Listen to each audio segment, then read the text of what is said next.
Hi అండి. అందరూ ఎలా ఉన్నారు? బాగున్నారా? నేను కూడా చాలా బాగున్నానండి. ముందుగా మీ అందరికీ వరలక్ష్మి వ్రతం శుభాకాంక్షలు.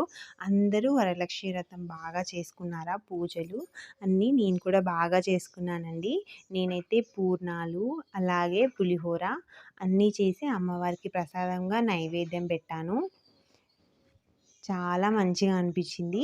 ఈరోజు స్కూల్ కూడా లేదండి పిల్లలకి. అందుకు పిల్లలు కూడా చక్కగా బాగా పూర్ణాలు, పులిహోర, ప్రసాదం అన్నీ బాగా తిన్నారు పిల్లలు.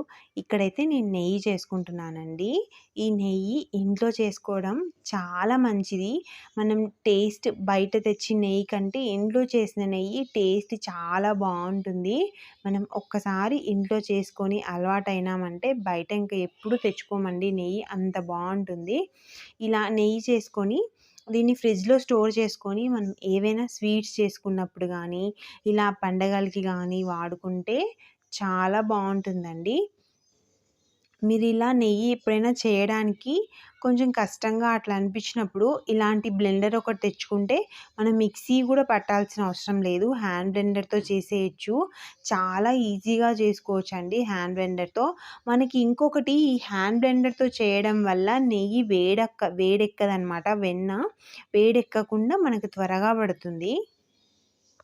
ఇక్కడైతే నేను పొయ్యి మీద పెట్టేసి చిన్న మంట మీద పెట్టానండి.